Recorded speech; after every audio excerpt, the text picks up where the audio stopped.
as anarchists descend on Minneapolis over the presence of ICE, the Trump administration, I'm telling you, you got that from Agent Bavino, they are not backing down, and they're also not backing away from tracking down, rooting out, and exposing what is billions of dollars in fraud. What we're doing in order to help coordinate this remarkable interagency effort from the Trump administration, but also to make sure that we prosecute the bad guys and do it as swiftly and efficiently as possible, is we are creating a new Assistant Attorney General position who will have nationwide jurisdiction over the issue of fraud. Now, of course, that person's efforts will start and focus primarily in Minnesota, but it is going to be a nationwide effort because, unfortunately, the American people have been defrauded in a very nationwide way. Tim Walz should resign because it's very clear either that he knew about the fraud in Minneapolis, he knew about the welfare fraud, or at the very least, he looked the other way. And Treasury Secretary Scott Bessent, who we traveled with today to Minnesota, has a plan to tackle fraud, and he joins us now. Mr. Secretary, a lot of people forget that just like Marco Rubio, you wear many hats. You're also the IRS commissioner. You have tools to go after this fraud, and you have new announcements to make about how you're going to do that. Yeah, Laura, thank you for having me. And look, this is an outrage. President Trump is outraged. I'm outraged. The whole administration is outraged. And we are here to follow the money because that's what Treasury does. We have done that for years. We did it with the mafia. We have done it with the cartels. And now we are going to do it with these Somali fraudsters. And Treasury has something called FinCEN, Financial Crimes Enforcement Network, and we are coming in, tomorrow we are announcing that 4 investigations into money service businesses that we believe may have wired money out of the country, a lot of the ill-gotten, stolen money over to the Middle East, over to Somalia. We'll see where that's going, so we're announcing investigations into 4 of those money service businesses. We are going to put in what we call a geographical targeting order. So there's something called a suspicious activity report if a certain amount of money gets wired $10,000, right? So we're lowering that to $3,000. Oh, good. And we're also targeting the 2 counties here, and we're going to do enhanced surveillance.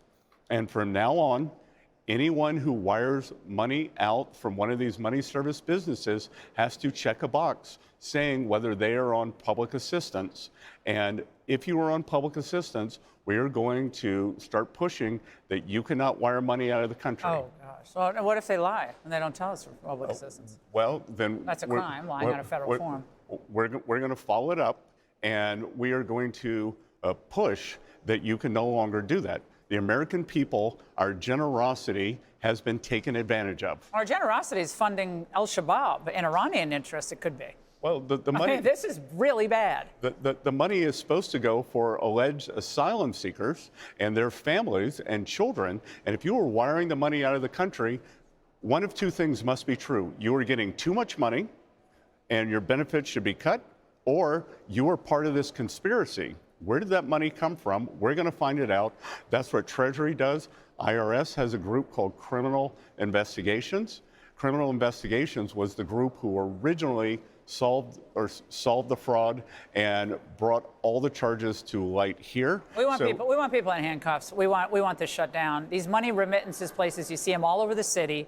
You just can tell by the storefront. It reminds me of the child, autism centers. It all looks phony. It all looks shady, and it's got to stop. Well, and people are ticked off about this. Well, beyond ticked off. Yeah, Laura, I agree with you. I know you are. And look, we believe the General Accounting Office believes there's between $600 billion of fraud. President Trump asked for $500 billion more to defend the United States of America. If we could cut out fraud, we can flex up our military budget by 50%. Oh, no, we need that, too. And the president announced today a massive bond purchase, Mr. Secretary, of $200 billion to drive down mortgage rates and monthly payments, make the cost of owning a home more affordable.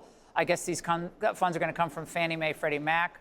That in addition to the move that he's going to announce against private equity, institutional investors buying single-family homes. He's hearing the people. They want these housing prices to come down. They're artificially inflated.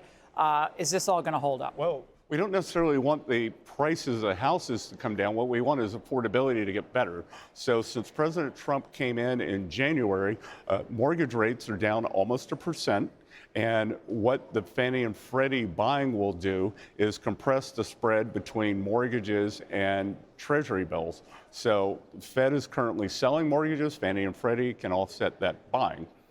On the other side, the institutional investors have a tax advantage when they buy single-family homes. This is new. Institutional investors never used to be private equity, hedge funds, mutual funds. Yeah, and they were never in this before the great financial crisis, but all those homes came on the market. They hoovered them up. They kept doing it, and they buy somewhere between 2-5% of the houses every year, more in select markets, push the prices up, and we're not going to make them divest, but we're going to put an end to the buying.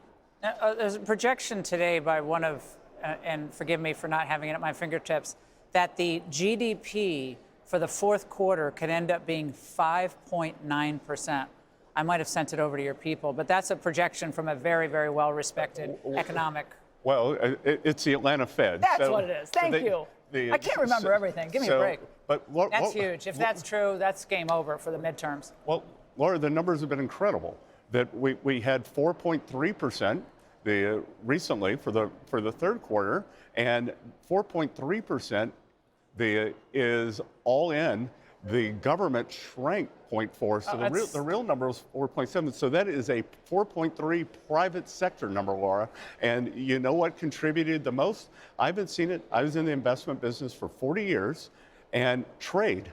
Exports exceeded imports. Our trade deficit shrank. We're back down to 2009 levels thanks to the president's trade agenda. I love and it. It's growing GDP. Okay, and everyone's surprised by that except you, myself, James Greer, the president, JD Vance. Yep. We got to roll, but we're going to talk to you tomorrow as well because you have a lot going on in this state. He likes to go where the action is. What can I say? Mr. Secretary, We'll see you tomorrow. Good to see you. Hey, Sean Hannity here. Hey, click here to subscribe to Fox News YouTube page and catch our hottest interviews and most compelling analysis. You will not get it anywhere else.